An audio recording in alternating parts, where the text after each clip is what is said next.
Hello friends, welcome to Erode அம்மாச்சி சமையல். இது நம்ம வீட்டு சமையல். இன்றைக்கி நம்ம பார்க்க போகிறது முட்டை சாதம் எப்படி பண்ணலாம் அப்படின்னு பார்க்கலாம் வாங்க.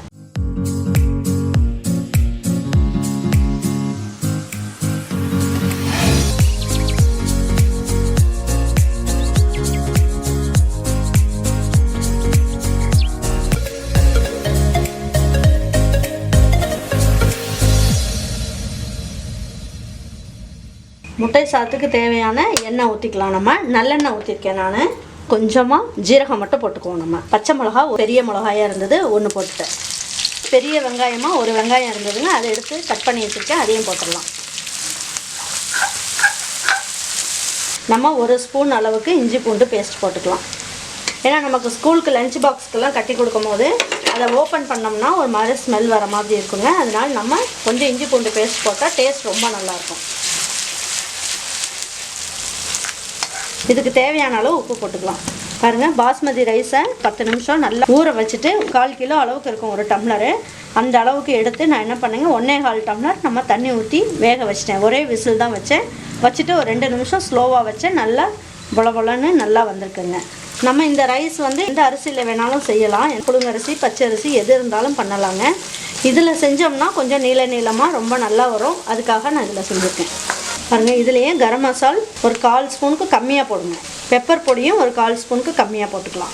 ஜீரகத்தூள் ஒரு பிஞ்ச் அளவுக்கு எடுத்துக்கலாம். இப்போ நம்ம என்ன பண்ணுவோம், குடமிளகாய் எடுத்து வச்சுருக்கோம் இல்லைங்களா, அதையும் போட்டுக்கலாம். குடமிளகாவும் வெங்காயமும் நல்லா வணங்கிருச்சுங்க.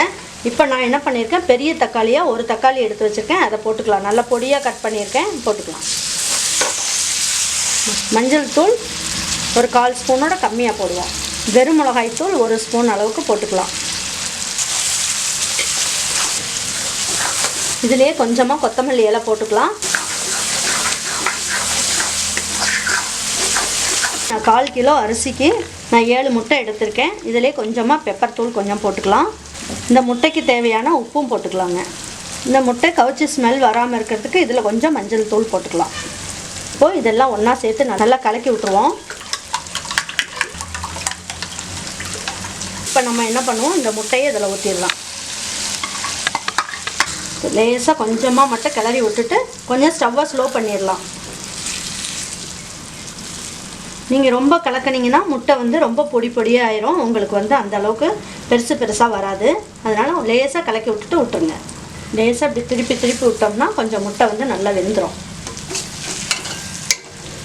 இப்போ இதை நல்லா கலக்கி விட்டுட்டு இப்போ நம்ம என்ன பண்ணலாங்க, இந்த நம்ம வேக வச்சுருக்கோம் இல்லைங்களா பாஸ்மதி ரைஸு, அதை இதில் போட்டுடலாம்.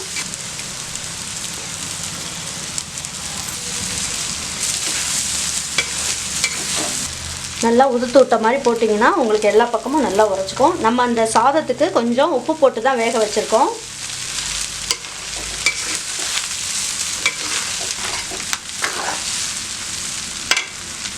பாருங்கள், சூப்பராக ரெடி ஆகிடுச்சுங்க.